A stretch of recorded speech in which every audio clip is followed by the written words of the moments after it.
तू करके ससुरा जन पिया खैतौ न थोड़े थोड़े गे। शादी तू करके ससुरा जन पिया खैतौ न थोड़े थोड़े गे। दरदिया देतो छोड़ी बॉडी जोड़ गे, जब सटा तो ठोरा से ठोर गे। दरदिया देतो छोड़ी बॉडी जोड़ गे, जब सटा तो ठोरा से ठोर गे।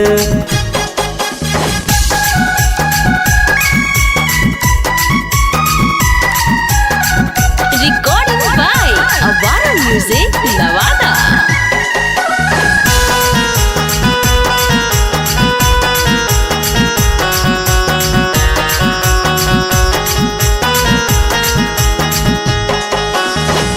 केतना चटनी गे छौड़ी केतना हटयनी, पीवा जबरदस्ती करतो आही मचिलयनी। केतना चटनी गे छौड़ी केतना हटयनी, पीवा जबरदस्ती करतो आही मचिलयनी।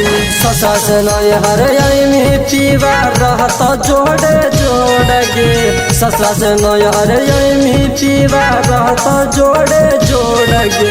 दरदिया देतो छोड़ी बॉडी जोड़ गे, जब सटा तो ठोरा से ठोर गे। दरदिया देतो छोड़ी बॉडी जोड़ गे, जब सटा तो ठोरा से ठोर गे।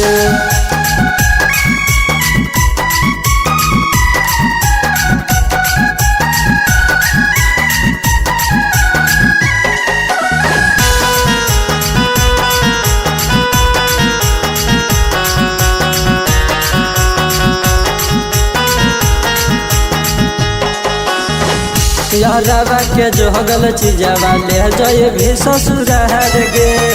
भतरा के खियही अरवा के करही न रह गे। यारवा के जोगल चीजवा ले जाए भी ससुरार गे। भतरा के खियही अरवा के करही न रह गे। राइटर करम लाल गुरु रजरवा के छोड़ के जिमी तो ढरबै लोर गे। राइटर करम लाल गुरु रजरवा के छोड़ के जिमी तो ढरबै लोर गे।